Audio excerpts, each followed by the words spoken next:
नमस्कार सभी विद्यार्थियों का हार्दिक स्वागत। मैं doctor Mahendra Khardia, assistant professor ABST, department of commerce. आज का टॉपिक मुद्रा मापन संबंधी अवधारणा, मनी मेजरमेंट कॉन्सेप्ट। इस पर विस्तार से चर्चा होगी। सभी विद्यार्थी पूरा ध्यान से सुने और इसको नोट ज़रूर करें, क्योंकि अभी आपकी ऑनलाइन स्टडी चल रही है। ऑफलाइन स्टडी जब तक शुरू नहीं होती है, आपको ऑनलाइन स्टडी प्रारंभ करनी है और इसको नोट करते रहना है। तो देखिए, लेखांकन के लिए माप की इकाई आवश्यक है। लेखांकन जो है उसके लिए मापने की जो इकाई है उसकी आवश्यकता होती है। लेखांकन में केवल उन्हीं घटनाओं एवं व्यवहारों का लेखा किया जाता है जिनकी माप मुद्रा में की जाती है। लेखांकन में केवल उन्हीं व्यवहारों और तथ्यों को शामिल करेंगे, घटनाओं को शामिल करेंगे जिनका माप मुद्रा में किया जाता है। यदि किसी तथ्य, घटना या व्यवहार का माप मुद्रा में करना संभव नहीं है, तो ऐसे तथ्य, घटना या व्यवहार का लेखा नहीं किया जाता है, तो हम उसको शामिल नहीं करेंगे। यही कारण है कि सभी अलग अलग प्रकार के व्यवहारों, कार्यों और वस्तुओं का मूल्यांकन व मापन मुद्रा में करके उनको एक आधार प्रदान किया जाता है। सभी जो अलग अलग प्रकार के व्यवहार हैं, जो कार्य हैं, जो वस्तुएं हैं, उनका मूल्यांकन और मापन हम मुद्रा में करके उनको एक बेस प्रदान करते हैं, आधार प्रदान करते हैं। उदाहरण के लिए अगर समझें तो किसी व्यवसायी के पास भवन है, machine, furniture, patent, motor car, कच्चा माल आदि के रूप में संपत्तियां हैं तथा उनके आधार पर उस व्यवसायी की आर्थिक स्थिति ज्ञात की जाए,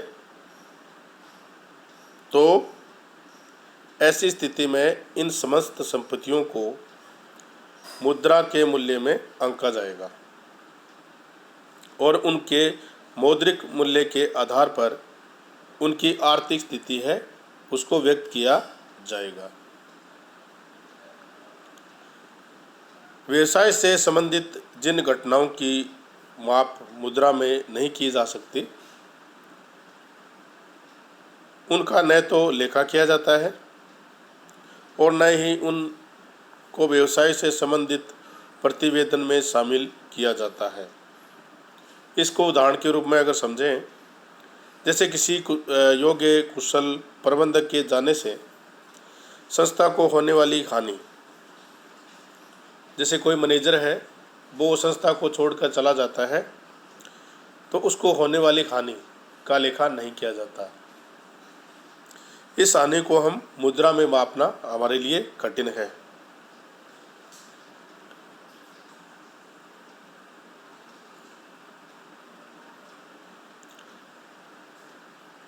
इसका लेखा न होने से व्यवसाय का सही चित्र नहीं मिल पाता है और इस प्रकार संस्था में ईमानदार, स्वामी भक्त, कुशल और कर्तव्यनिष्ठ अधिकारी व कर्मचारी, संस्था में सौहार्दपूर्ण वातावरण संस्था की संपत्ति है।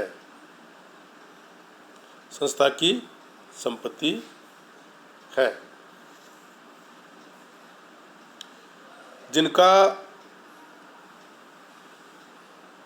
मुद्रा में माप या मापन नहीं होने से व्यवसाय की होने वाले लाभों और परिणामों का सही चित्र उपलब्ध नहीं हो पाता है। इन सभी कमियों के बावजूद लेखांकन हेतु व्यवहारों और घटनाओं की माप की जो सबसे उपयुक्त जो इकाई है वो मुद्रा है। लेखांकन के प्रतिवेदन में स्थिर मौद्रिक इकाइयाँ पर आधारित होनी चाहिए। लेखांकन है वो जो प्रतिवेदन है उसका वो स्थिर मौद्रिक इकाइयों पर आधारित होना चाहिए।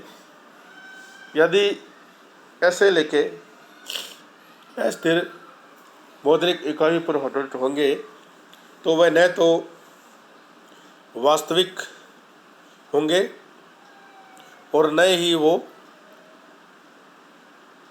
सही और उचित चित्र है वो प्रस्तुत कर पाएंगे। मौद्रिक अस्थिरता की स्थिति में यदि प्राप्तियों एवं आयें इनकम मुद्रा की वर्तमान क्रय शक्ति पर तथा लागतें कुछ तो वर्तमान और कुछ भूतकाल की जो क्रय शक्ति है उस पर आधारित होंगे तो आय और लागतों में कोई तालमेल नहीं होगा और लाभ हानि खाता सही लाभ अथवा हानि तथा चिट्ठा सही आर्थिक स्थिति प्रकट नहीं करेगा।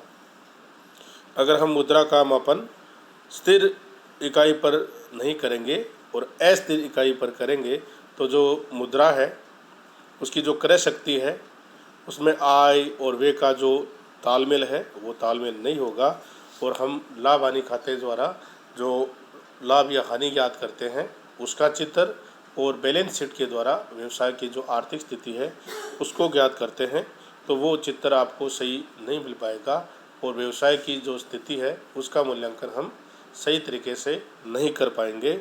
इसलिए व्यवसाय में मुद्रा मापन संबंधी जो अवधारणा है वो बहुत ही महत्वपूर्ण अवधारणा है।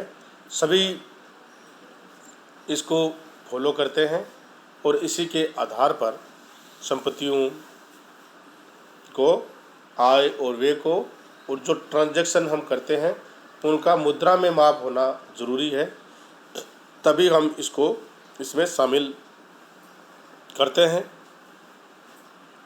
आपके जो एग्ज़ाम है उसमें ये क्वेश्चन आ सकता है कि मुद्रा मापन संबंधी अवधारणा क्या है और इसमें लेखांकन किन संपत्तियों का किया जाता है और किन संपत्तियों का नहीं किया जाता है, इसको जानकारी आपको होनी चाहिए।